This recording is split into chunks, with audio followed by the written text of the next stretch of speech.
오늘 본문의 말씀처럼 예수님을 만나고 인상이 변화되어진 사마리아 여인처럼 우리도 예수님으로 인해서 여러분 변화되어져 가는 저 여러분이 되기를 소망합니다. 그러기 위해서 우리가 해야 할 몇 가지들이 있는데, 첫 번째로 수고와 헌신이 우리에게 필요하다는 거예요.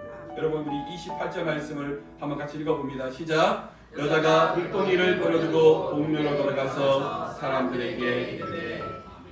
이 여인에게 있어서 여러분 이 물동이는 전부인데, 예수님을 만나고는 이 물동이를 버려두고 어디로 가느냐? 예수님을 만난 소식을 전하러 동료로 들어가는 거예요.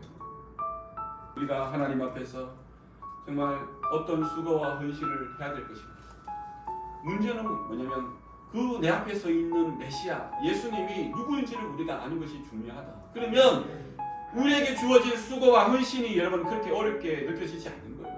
그런데 내 앞에 예수님이 메시아가 아닌 나의 기도를 들어주는 하나의 대상, 나에게 복을 주는 하나의 대상으로 알면은요 수고와 헌신이 힘든 거죠. 내가 오늘 예수님을 만났습니까? 그럼 자신이 가지고 있는 것을 내려놓고 기쁜 소식을 전하는 헌신이 필요하다는 것입니다. 제자 훈련을 아무리 여러분 받아보십시오. 받을 때는 자라가는 것 같지만 여러분 받고 나서 여러분 말씀을 내려놓는 순간 신앙은요 원점으로 돌아오는 거예요.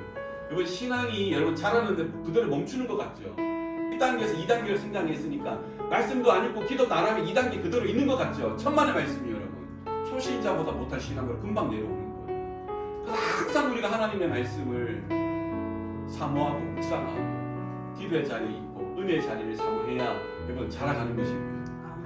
성숙하는 거예요. 이 사마리아 여인이 예수님을 만나고 그 중요한 물동을 내버려두고 동료를 달리간 이유가 바로 그거예요. 그 수고와 헌신을 하는 이유가 바로 그거예요. 예수님이 자기 삶의 참 구원자고 참 주인이기 때문에 그걸 깨달은 거예요. 골로새서 1장 24절에서 27절 말씀을 보니까요, 사도 바울은 골로새 성도들을 위해서 수고하는 것은 하나님의 부르심을 받은 사명이라고 말씀하고 있는 것입니다. 이것이야말로 진정한 기쁨이라고 그렇게 고백하는 것을 우리가 알 수 있는데요, 자신의 수고를 알아 마음의 위로와 사랑을 연합하며 그리스도를 깨닫기를 권면하는 사도 바울의 모습을 보면서 저와 성도 여러분들도 주의 교회와 하나님의 나라를 위해서 헌신할 때에 하나님의 은총과 축복이 충만하시기를 소망합니다. 아멘. 수고와 헌신은 또 다른 믿음에서 하나님을 바라보는 그런 시간입니다. 비록 상처가 되는 헌신이라 할지라도 멈추지 말고 끊임없이 하나님의 나라를 위해서 헌신하고 그리고 하늘의 상급을 받을 수 있는 서로의 기회를 만들어 가시기를 바랍니다. 두 번째로는요, 용기예요. 용기. 우리 29절에서 30절 말씀을 다시 읽어봅니다. 시작. 내가 모든 일을 내게 말한 사람을 보아서 이는 그리스도가 아니라 그들이 공회에서 오더라. 아멘. 여러분 그 당시 이 여인은요 짐승보다 못한 그런 사람으로 대우를 받았습니다. 그런데 어떤 기쁨 때문에? 예수님을 만나는 기쁨 때문에 용기를 내어서 나아갈 수 있었던 것입니다. 우리가 살다 보면 용기를 내어야 할 때가 있습니다. 그때 한번 용기를 내게 되면 자신의 삶에 엄청난 변화가 오게 된다는 것을 경험하게 되는 것입니다. 이와 같이 주님 안에서 용기를 가지고 나아간다면 영적인 믿음 또한 성장하게 되고 주님을 더 깊이 만나는 은혜가 있는 줄로 믿습니다. 사마리아 여인이 용기를 내어서 복음을 전할 때에 많은 사람들이 사마리아 여인이 만난 분이 예수님이라는 사실을 깨달았어요. 마찬가지예요. 우리도 용기를 내서 복음을 전하면 내가 전한 이 복음을 통하여 누구라도 여러분 그 복음을 듣고 주님께로 나오는 거예요. 할렐루야. 여러분 우리 사도행전에 보면은 스데반 집사가 있어요. 스데반 집사가 여러분 돌에 맞아 죽잖아요. 그 모습을 누가 봤어요? 사도 바울이 봤어요.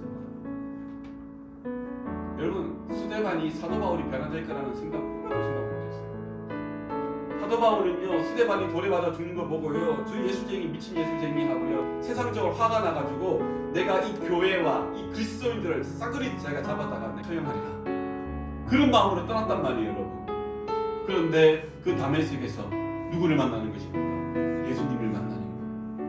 그리고는 변화되어지고 그 바울이 여러분 오히려 주님을 위해서 수고하고 헌신하고 또 용기를 가지고 복음을 전할 때에 그 바울을 통하여 수많은 사람들이 브리스기 라굴라부터 시작해서 여러분 디모데 많은 영혼들이 여러분 주님께로 돌아오고 하나님의 일꾼이 되었다라는 것입니다. 우리 주풍계 성도님들은 용기 있는 신앙인이 되시길 바랍니다. 세 번째로는요 여러분 영안이 열려야 된다는 거예요.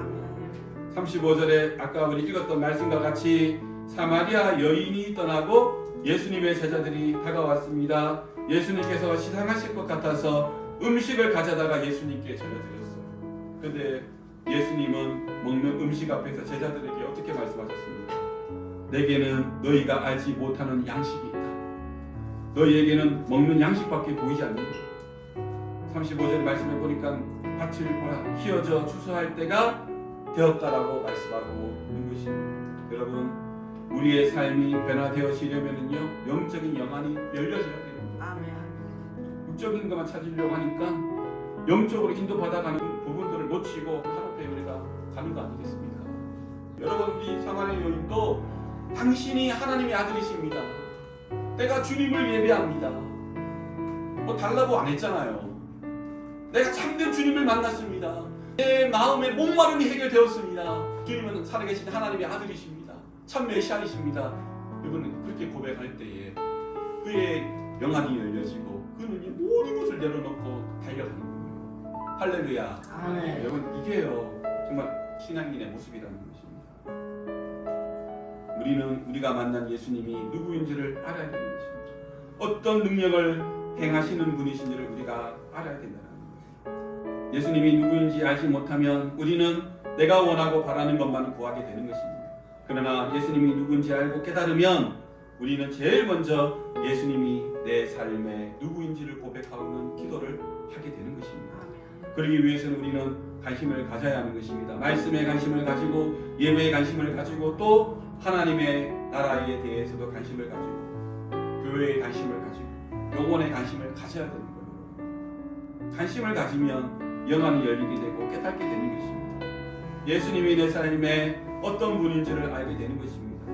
그렇게 고백할 때에 말씀하시고 말씀으로 우리의 모든 소원을 응답해 주시는 하나님인 줄로 믿습니다.